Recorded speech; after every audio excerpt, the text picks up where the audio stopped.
A wife for Isaac. Abraham was now a very old man and his wife Sarah had died. She was buried in a cave at Mamre at Hebron in the land of Canaan that Abraham had bought from the Hittites. God had promised Abraham and Sarah a son and that their offspring would become a great nation. When Abraham and Sarah were too old to have children, God miraculously gave them a son whom they named Isaac. Isaac was now a young man and Abraham was determined that his wife should not be chosen from the Canaanite tribes living nearby who did not worship God. Instead, Abraham wanted Isaac to have a wife from among his own people who worshipped God. But they lived many hundreds of miles away in the land of Mesopotamia. Abraham summoned his senior servant and said, "I want you to swear by the Lord God that you will not get a wife for Isaac from the daughters of the Canaanites, but from my own relatives in my homeland. You cannot take Isaac, as he might settle there instead of in the land of Canaan that God promised to our descendants." Abraham's chief servant promised to obey.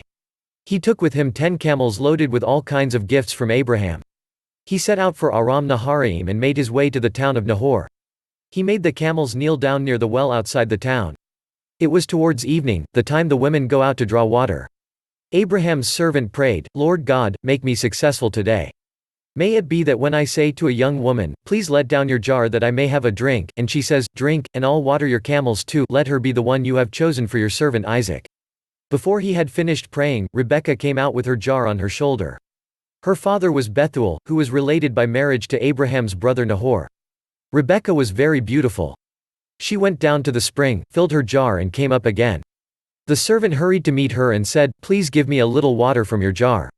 "Drink, my lord," she said. After she had given him a drink, she said, "I'll draw water for your camels too, until they have had enough to drink." When the camels had finished drinking and the servant had found out Rebekah was from the family of Abraham, he took out a gold ring and 2 gold bracelets and put them on Rebekah. Then he asked, "Please tell me, is there room in your father's house to spend the night?" Rebekah replied, "We have plenty of straw and fodder, as well as room for you to spend the night." Then the servant bowed down and worshipped the Lord for answering his prayers. Rebekah ran home and her brother Laban returned to fetch Abraham's servant and the camels. Abraham's servant would not eat until he had told Rebekah's family why he had come and how God had answered his prayer. Rebekah's father, Bethuel, answered, "This is from the Lord. Here is Rebekah, take her and go, and let her become the wife of Isaac, as the Lord has directed." Rebekah's brother and her mother wanted her to stay for 10 days, but the servant insisted they left right away.